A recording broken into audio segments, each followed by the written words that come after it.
Sean Baker likes to tell stories about people that tend to be forgotten. They are not the main focus of many people's lives. Sex workers have been a focus of his for several films now, including this one, Anora. Anora is about a sex worker named Annie who is played by Mikey Madison. She meets a very young Russian man named Ivan who is played by Eydelshteyn. I hope I pronounced that correctly. They quickly fall in love and shortly after are in for a wild ride once Ivan's parents find out. If you haven't seen any of Sean Baker's films before, this might be a good start. Baker builds on what he has done before, except this time he's doing much more because this movie is funny, it's zany, it's wild, it's chaotic, heartbreaking, bleak, stuff that you can normally find in previous Baker stuff. This just takes everything one step further. A lot of Baker's films are very in the moment, and sometimes it's more about being grounded with these characters and more about the vibes, for lack of a better word. But this film is focused more on plot, which I think is why it might be a bit easier for some people to grasp it. I'm not saying his past films are challenging or anything like that. I just think Anora is a bit simpler than some of his other works. Even though it is pretty straightforward, it still has some depth to these characters and to some of Baker's ideas. There's been a criticism that some of the subjects in Baker's films aren't fully realized. They're more so used as props just to move the story, and I understand this, but I think there's a bit more to it in this film. In the first act, it seems like the movie is struggling to focus on the complexions of being a sex worker for a while. However, I do think in the final scene, it does a fantastic job on showing the complexity of her life. I see it more as a story about Annie just trying to fit in, especially towards the final act once we get into the climax of the film. Annie speaks Russian, and her being a sex worker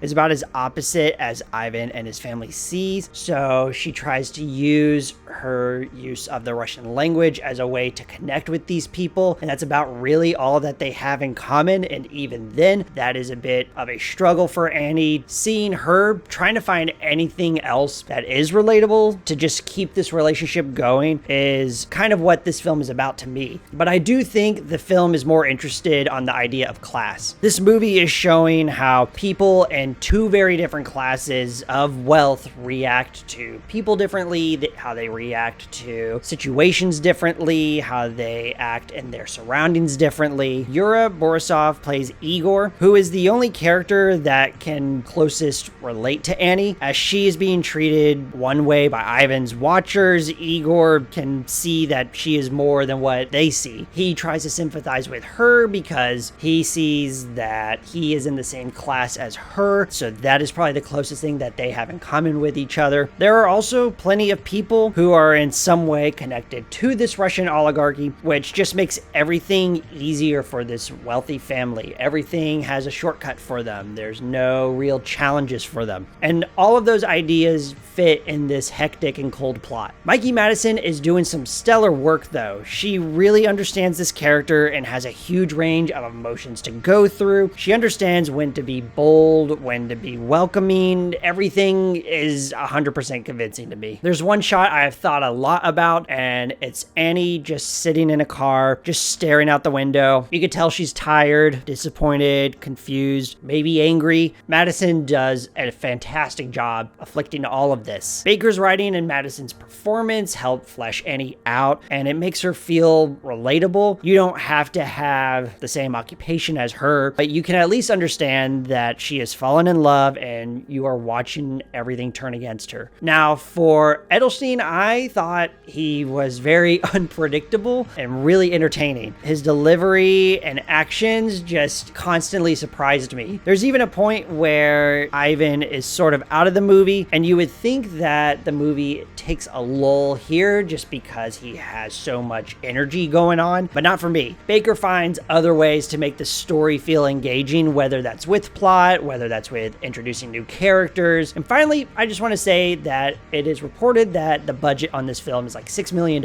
It is insane how this movie just looks better than almost everything that has like 40 times that budget. There are plenty of blockbusters that have come out in the past 10 years that don't look as good as this. This certainly feels like Baker's biggest film. The set pieces are a bit more elaborate, but I think part of it has to do with Drew Daniels' cinematography. He does a lot of heavy lifting with that. There's certain shots, plenty of zoom-ins. It's a bit more than what Baker has done before.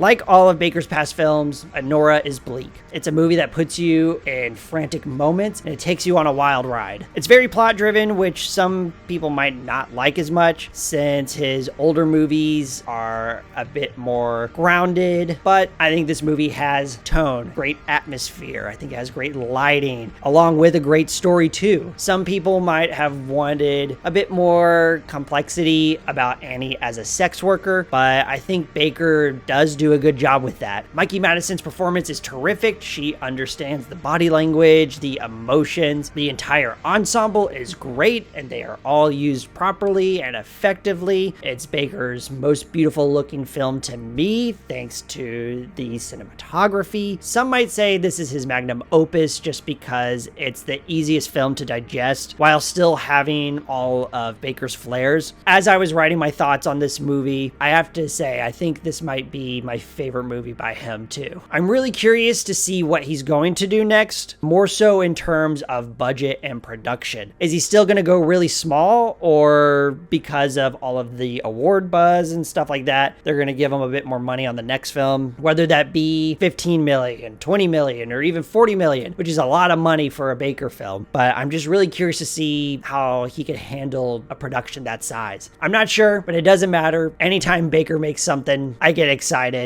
and I can't wait to see what he explores next, no matter what it's about. Go see it when you can. I'm going to give it a 4.5 out of 5. And thank you so much, guys, for watching this. If you made it this far, please like, comment, subscribe, do whatever you want. Did you like Anora? Did you hate it? Do you want to see it? Do you wish it was playing in your theater? Took me a while to go see it, so yeah. I do know what I'm going to talk about next, so please be on the lookout for my next video. Exercise every day, drink your milk, and have a great day.